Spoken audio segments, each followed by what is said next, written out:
Hello, everyone, and welcome to my show that's hosted by Unique Voices in Films and the Path of Consciousness. Today, I have a very special guest, Dr. Crystal Kassab. Hi, Crystal. Hi. I've known Crystal for longer than years. I can remember. I don't know, yeah. It's been a long time. But you have really, I've enjoyed your success, so. Thank you, and yours too. I've enjoyed yours. You're a role model to me. I think maybe I met you when you wrote your first book, maybe. That's a very long That's time. a long time. Over 20 years. So I think I wrote an article, didn't I? I think you are right. I did. You I have think a I wrote great an article. memory. Yeah. Well, you were born here to Yeah. Iraqi immigrant parents Yes. in Detroit, and you were raised in the suburbs of Farmington Hills and West Bloomfield. A lifelong educator and community advocate, Crystal has been teaching for 24 years and currently serves at West Bloomfield Middle School. She holds a master's in social foundations of education, an educational specialist degree in curriculum and practice, and a doctorate in education focused on race, ethnicity, and culture. Her published dissertation, The Ethnic Identity Development of Chaldean American Youth and how do you say this? Ethnoburbs. Ethnoburbs. That's a new word for me, Crystal. Yeah, We're it's a going to new talk word for about that. a lot of people. Okay. Contributes important research on Chaldean American identity. Wow. I know you've been working very hard. This is so impressive. Thank you. But I want to start from the beginning, and I want to mention as well, May is Chaldean American Month, and so one of the reasons that I invited you is because I want to honor you. I think you have succeeded wonderfully. You're such a great example for our youth and just Thank for you. women in general. So, Thank you very much. But I would Appreciate like it. to know, you spent 24 years in education. What first drew you to teaching? I've always loved to learn. I'm just this lifelong learner. I love to learn different things. My dad used to buy me every book I wanted in the scholastic thing that used to come, the book order forms when I was little. And always he'd teach me how to do things, how to make things. And I always loved to learn, and I love to teach in return. And he taught me, something my dad taught me about is my culture. And he told me about Chaldeans, and he said, if you look at encyclopedia, you gotta look at Assyrian or Aramaic or Babylonian or these different words. It's rare to find Chaldean in there. So I would look in different things, and from then, I was interested in teaching and learning, not just about my culture, but also other history, language, English, and so on and so forth. Well, so you had your parent, and this is the thing that we tried to do, when I was at the executive director of the Chaldean Cultural Center, but even before that, that was one of the things that we encouraged people, particularly parents, to do. But your dad was ahead of his time. Yes, yes. And he was just doing that from early on. Yes. So that's wonderful. And my mom, too, she's always very proud to be from Tilkepa. She always says, you could take me out of Tilkepa, but you can't take Tilkepa out of me. And she's always very proud of she loves geography, Iraqi geography and history. So she loves to talk about that with us. She loves American history, too, and geopolitics and things like that. And she'd always be talking. They'd say, oh, okay, Mom, whatever. We're like, now we're older. We're like, she was right. She's right about some of these things going on in the world. You know what that I she was like? very attuned to. You know what I like about what you're saying right now? So I try to instill some of the teachings in my kids, and they're resistant. They're like, oh, Mom, and, all the boring stuff. But then I did learn from interviewing people and just from me, myself, when I think of what I learned from my parents, I realized that they're absorbing this. Yes. So regardless of how they react to you, and you're proof of that. You're saying that you were like, whatever, and here you are, you're teaching the very things that your parents were discussing in the house. Yes. That's beautiful. But, but like it wasn't absorbed by all the kids in the house. I would say mostly by me, mostly by me. Not that the my siblings don't care about our culture, about teaching, learning all their things. Not but I took more to it. You took it a step Yeah. further by Yes. teaching. Yeah.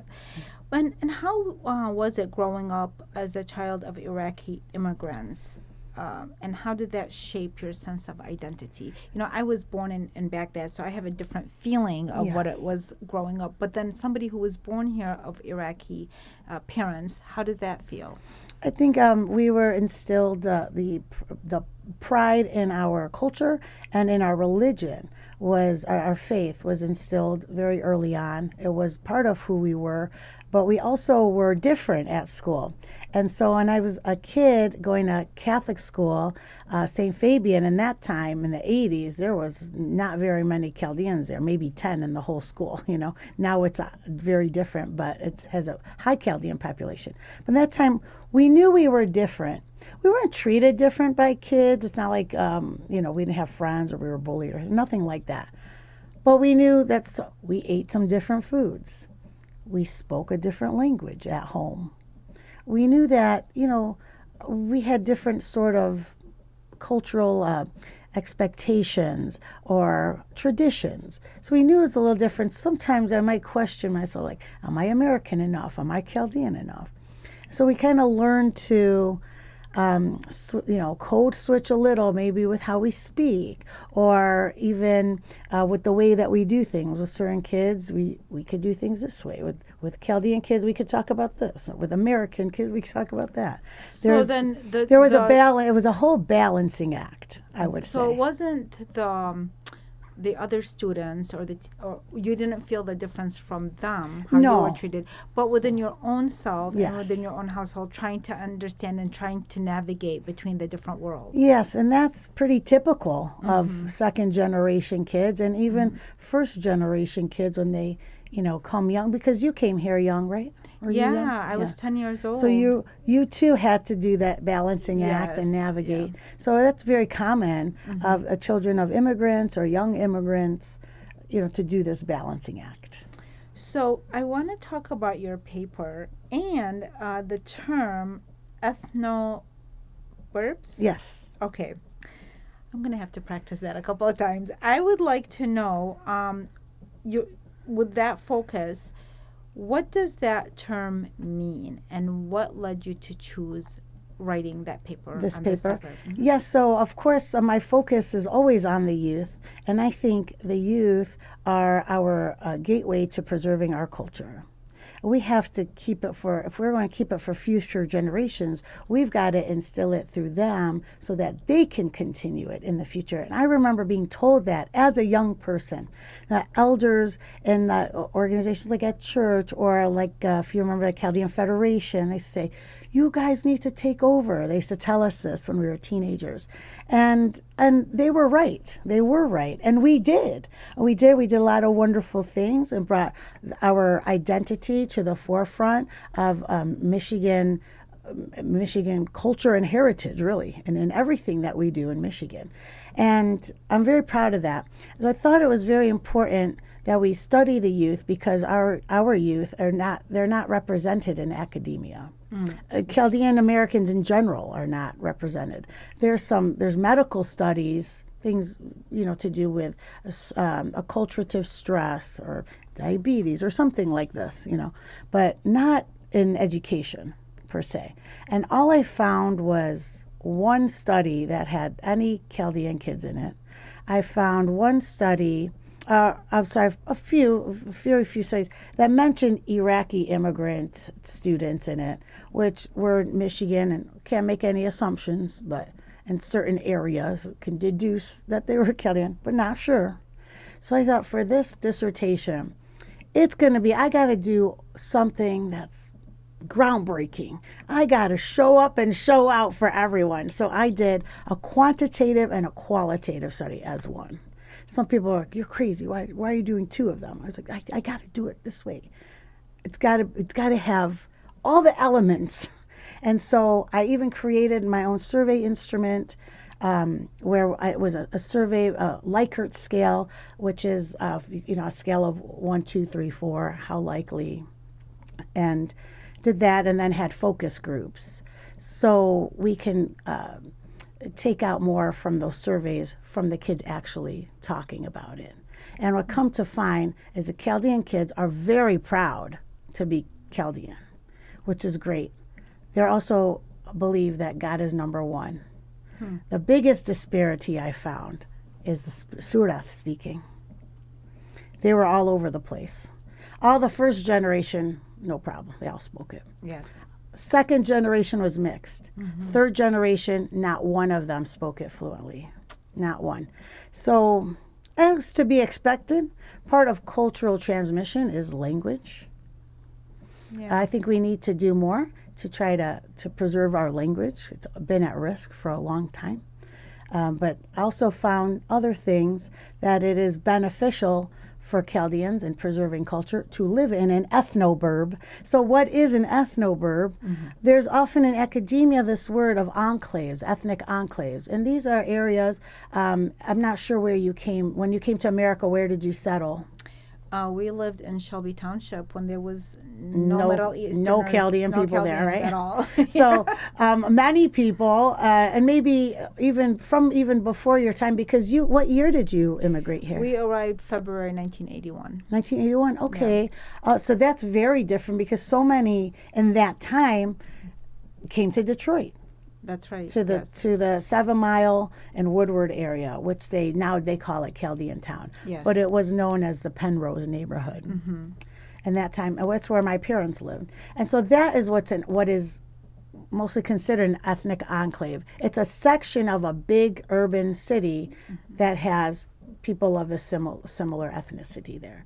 That's where they have their bakeries and they have their church, and then they have their like a tutoring so would service you say or like doctors Sterling or things Heights like that. is like that now? So those because are Sterling Heights, certain Yes. areas. So it's interesting because when we first came, my brother bought us a house in Shelby Township, which didn't now it has Chaldeans, but at the time it didn't. No. And he really, one of the reasons was he wanted us to acclimate to the American lifestyle quickly. Yeah.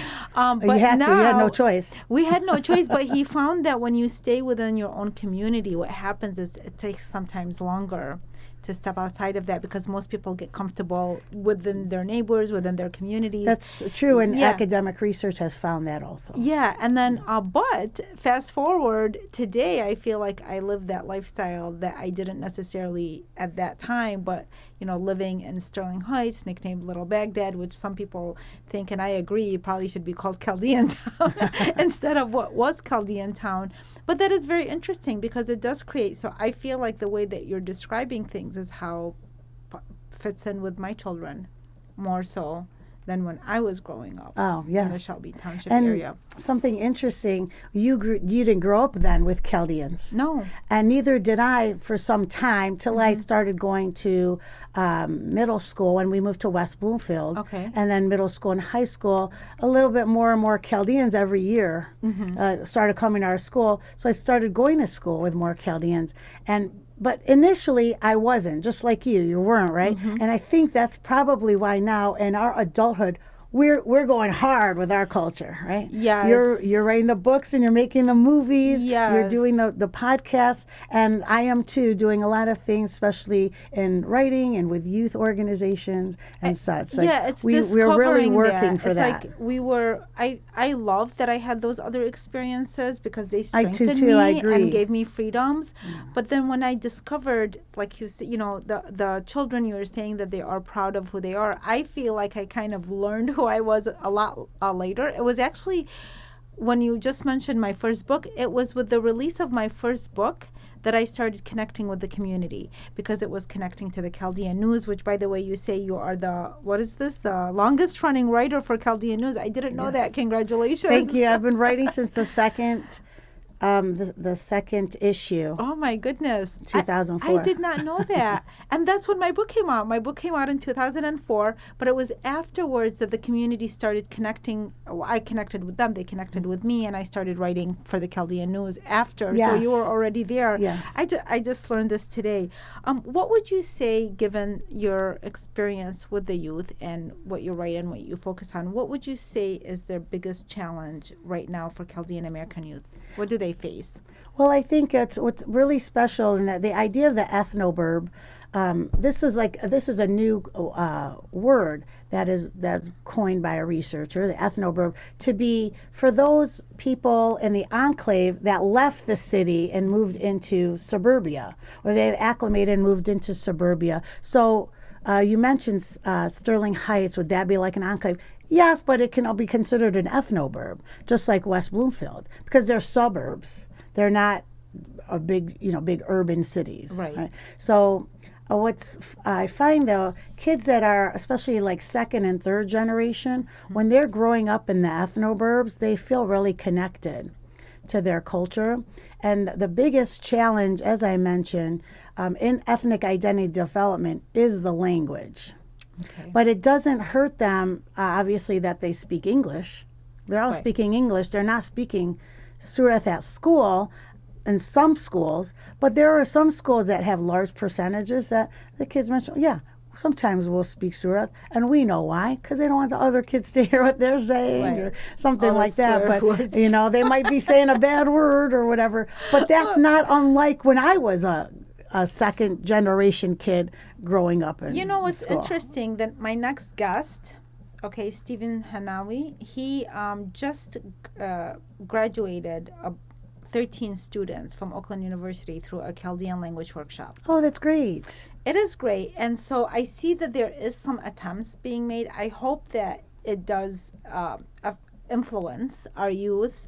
But I see that there's more, outside the church, more efforts being done. So I hope Yes, that there kind is. yeah, that There spreads. is at the Chaldean Community Foundations Yes, and some other that's places. true, yep. They are offering these classes, which is wonderful. And sometimes they're in person, sometimes they're on the computer, on the web. Yes. And that's also wonderful. Any way that we can get to preserving our language, culture, and getting the kids involved Right. is wonderful. I would even suggest at catechism, besides prayers, a little bit more, maybe. If I don't know how exactly. It's just coming out to my mind. We have But certain people that are interested, and this is not only, by the way, Chaldeans. I don't know if you know Roy Gusford, that's trying to preserve. He's totally American. Oh, yes. And he wrote a book called Preserving the Chaldean Language. And then there's a professor at Oakland University, Professor Jason Overfelt. He's also very interested in that too. So there are people outside of the community who are interested. So we never That's know. wonderful. Yes, maybe we'll That's have one wonderful. day because we can a take all panel the help and talk. we can get. We can. Yes, exactly. And something too to say, even though like these were just the students. There was only 70 students. Oh, yeah. So that was my findings from this study, which I figured would be representative of the greater picture. But something important to note, those third generation kids, like my kids, the grandchildren of immigrants, were the most proud to be Chaldean. And I think that's because there's a want, a yearning to be connected to some greater place. Things. I think that's something that's really cool to them, that they find to be very cool. Well, and that's what I was going to ask you, but you're kind of answering some of these questions as you're going along with regards to, why do you believe that youth, why do you think they are the key to preserving the Chaldean culture?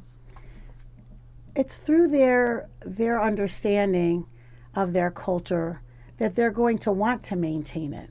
So if we can get them started already in programs as young people connected to each other through our faith and through cultural, other sort of cultural heritage activities, they'll more than likely try to maintain it. So the earlier we can start, the more they can maintain it as they get older. So what advice would you give specifically for parents?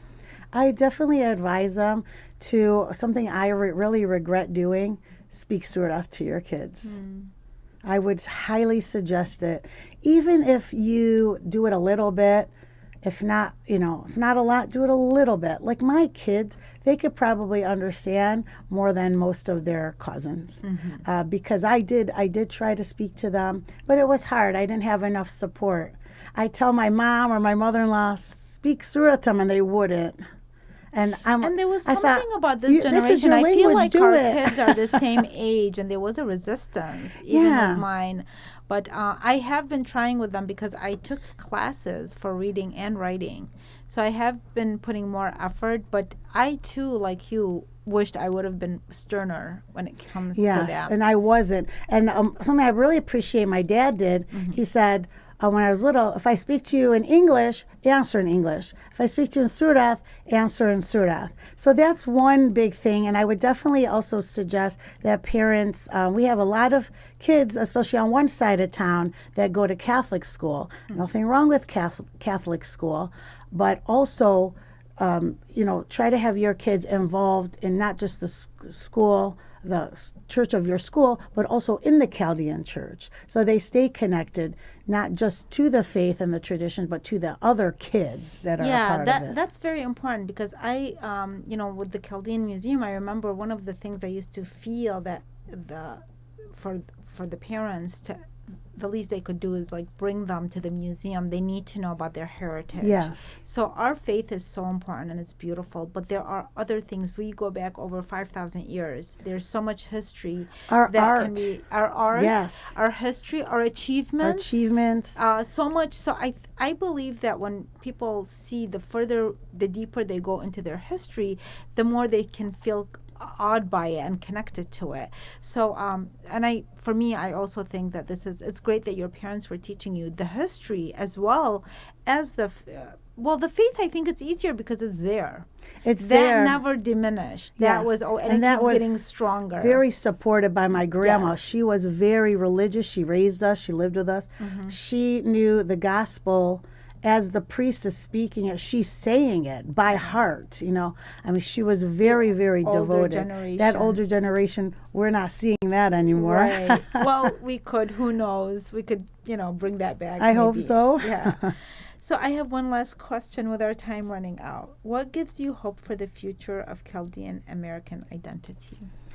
I think that there is, especially with the advent of social media and the internet and all this, that there's so many ways you can educate yourself on the culture. And I think that today's youth, they want to feel connected to something. And a lot of them, we hear the kids, they're always on their phones and they're always on. But this is because they yearn that connection. And so why not use ways of learning about your culture as a connection tool on the internet and the social media. And I'm hoping that the youth will be more and more connected to learning about who they are or who they have been. When we know who we've been, we'll know where we're going in the future. I love that, Crystal. And I like how you just said regarding social media. It is a tool. God gives us all this whether it's technology, whatever God gives us, it's how we use it. And I used to be, with my son, it's like, you're on this too much or you're doing this. But then I would find out the things that he's learning. And I thought, wait a minute. Am I judging, not understanding the extent of this? But we can use this. And now with Chaldeans and diaspora all over the world, what a beautiful way to be able to connect, right? It is such a beautiful way to connect. I have friends, I air quote friends, but they're not just air quote friends. I've actually connected, I've Zoomed, I've texted with or WhatsApped with people from Iraq, from from Erbil, and I'm always telling them, I'm coming, guys. We're gonna have a big party when I get there. And New Zealand, Australia, it's very France, exciting. Yes, Switzerland, other places. I wrote a book to connect. Joseph Naim lived during the genocide, and I rewrote his book in a simpler version. And then I got a message on LinkedIn from his nephew who has the same name, who lives in London. Really? He says, I'm his great nephew. And I thought, I was wondering how you had the same name. He said, yeah, I was named after him. Wow. And we've had conversations on the phone, and if it wasn't for technology, we would never. We How would would we never know. connect? We would never. And there's so much I've learned through Yeah. the technology. Like I love our culture. Of course, I love to learn about other cultures. Yes. And something I was just talking to my a friend about yesterday. Actually, I love to learn about Iraqi Jews, and it's like they're the same. We're the same people. Oh, and We're they the used same to people. If you ever get a chance to read My Father's Paradise, Oh, I'm reading it right now. And that's why we were talking about and it you yesterday. I'm see, obsessed with it. I actually I interviewed love the this author, book. and when I read it, I saw these words that are the yes. same words I that w- we I was, use. That's what I was saying yesterday to my friend. And I thought, wait a minute, that's what we use in Tilkita. Yeah. I was like, besabaha, like a like a paint. And Wow. I'm reading. It's that's such a what it touching. is. You're gonna love I it. love it. And You're I gonna know love that it. you had interviewed him. Yes. I know that. And I said, like, I just want to finish actually reading the book, and then I'm going to go back and find your interview so And I can to watch hear it. what he says about it. And Yeah, then and yeah. also you mentioned that book, you right? That's on my to-do list. I got to read it. Which one? The Joseph Naim book. Yes, the Joseph Naim book. But yeah, Yeah. to connect with his nephew, just because. Well, How very and even cool. the author of My Father's Paradise, if it wasn't for technology, I would not have had, so we had through the podcast. But you know what? And I think you and we also discussed something here that I hope that we could do very soon, is where we would have roundtables and discuss very important issues for Chaldeans. I think I would that's love another that. thing that's a little bit lacking. As every single community, we do have things that we want to address that I think that we need to open space for. So maybe we can do that in the future. I would love to, and I think that's very important for us. And this is a way, what we're doing right now, this is a way to stay connected Yes, to that's each very other. true. Of That's course. very true. Yes. Well, thank you so much for being a guest today. It was great seeing you as always. Thank you so much. everybody for watching, and I'm sure Crystal and I will be connecting in the near future. Thank you. Have a wonderful day.